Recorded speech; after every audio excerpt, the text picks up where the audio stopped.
जय हिंद दोस्तों, रक्षित खन्ना के इस चैनल में आपका स्वागत है। दोस्तों, आज के इस वीडियो में मैं आपको कुछ इंपॉर्टेंट इंफॉर्मेशन दूंगा। सबसे पहली इंफॉर्मेशन है OROP 2 के एरियर को लेके। जैसा आपको पता है, काफी पेंशनर को OROP 2 की दूसरी इंस्टॉलमेंट मिल गई है, चाहे वो स्पर्श के थ्रू चाहे फिर बैंक के थ्रू। लेकिन अभी भी ऐसे बहुत से बैंक हैं जिन्होंने OROP 2 की दूसरी इंस्टॉलमेंट पे नहीं करी है पेंशनर को। तो दोस्तों, जो ऐसे पेंशनर हैं जिनको OROP 2 की दूसरी इंस्टॉलमेंट नहीं मिली है, वो वेट करेंगे 31 अगस्त तक का। हो सकता है कि जो बाकी बैंक हैं वो आपको 31 अगस्त तक या फिर 31 अगस्त से पहले OROP 2 की दूसरी इंस्टॉलमेंट पे कर दें।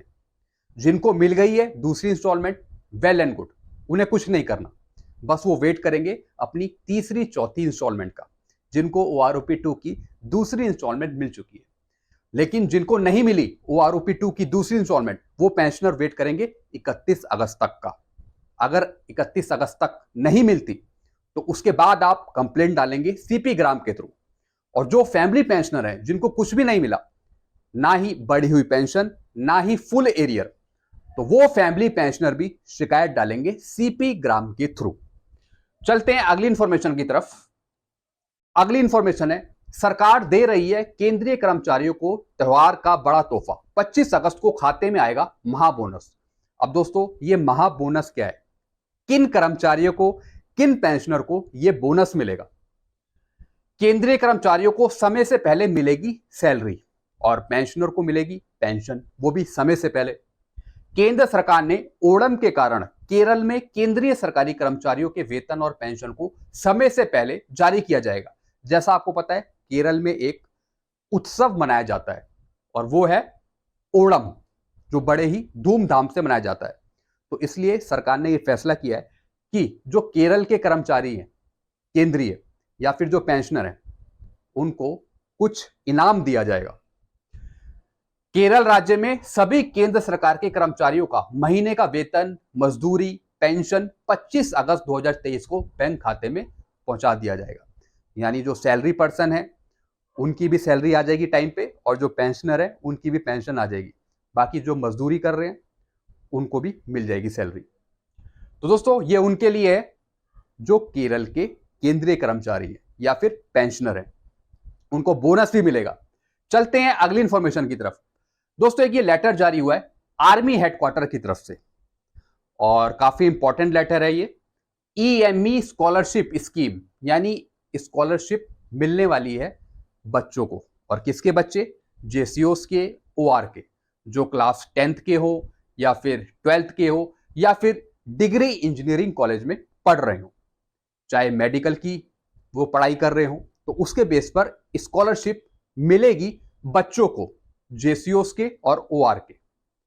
तो दोस्तों, इसके लिए एप्लीकेशन फॉर्म है, वो आपको भरना पड़ेगा और वो आपको ZSB जिला सैनिक बोर्ड से भी उसे फॉरवर्ड करवाना पड़ेगा।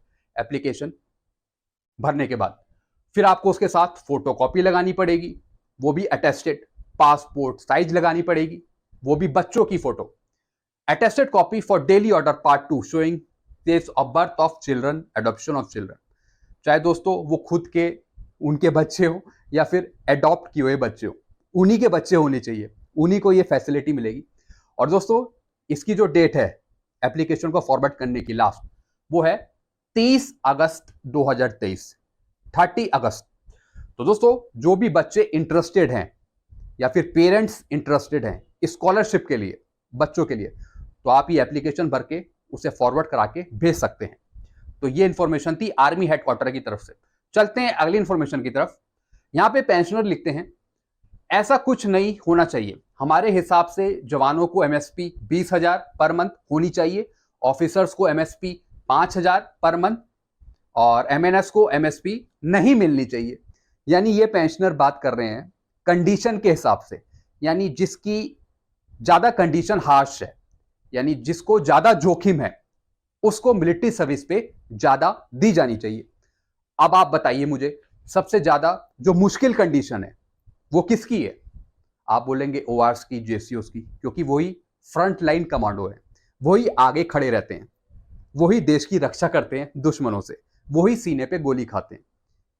तो इसलिए वो फ्रंट लाइन कमांडो हैं जो भी जोखिम है सबसे ज्यादा वो है ORGSUS को। इसलिए मिलिट्री सर्विस पे का फायदा, सबसे ज्यादा फायदा जवानों को मिलना चाहिए। और बाकी जो ऑफिसर्स है उनको यहां पे दिखाइए 5,000 रुपए देने चाहिए सिर्फ, क्योंकि उनको जोखिम नहीं है। ऐसी जो MNS है उनको कुछ नहीं मिलना चाहिए, क्योंकि वो जोखिम के दायरे में नहीं आती है। तो दोस्तों ये यहां पे लिखा हुआ है इन पेंशनर ने। चलते हैं अगली इंफॉर्मेशन की तरफ। अब पेंशनर कई पूछ रहे हैं कि हमारी मांगों का हालचाल क्या है भारत सरकार के द्वारा, क्या हमारी मांगे भारत सरकार के द्वारा सुनी जा रही हैं। पेंशनर पूछ रहे हैं अभी की करंट सिचुएशन क्या है, करंट ब्रेकिंग न्यूज क्या है जवानों की मांगों को लेकर, भारत सरकार क्या कर रही है।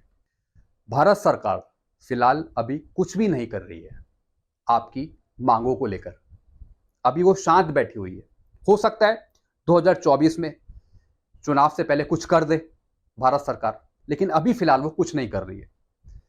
तो ये यहां पे हमारा मनोबल थोड़ा सा कम होता है, लेकिन हमें मनोबल हमेशा बढ़ा के रखना है, कम नहीं होने देना जवानों का, JCOs का। इसलिए मैं अपने चैनल के माध्यम से ORs का, JCOs का मनोबल बढ़ाता रहता हूं कि आप निराश मत होइए। अभी सरकार कुछ नहीं कर रही है, हो सकता है कुछ टाइम बाद कर दे। तो दोस्तों आप अपना मनोबल मजबूत रखिए और एकता बनाए रखिए, लेकिन फिलहाल अभी भारत सरकार कुछ कर नहीं रही है आपकी मांगों को लेकर। ये प्रेजेंट सिचुएशन है जो मैं आपको बता रहा हूं। तो दोस्तों ये चीजें मैंने आपको समझाई, आई होप सारी चीजें आप अच्छे से समझ गए होंगे। आपको और कुछ पूछना हो तो नीचे आप कमेंट कर सकते हैं। वीडियो आपको अच्छा लगता है वीडियो को लाइक करें और दोस्तों चैनल को सब्सक्राइब कर सकते हैं। Thank you so much.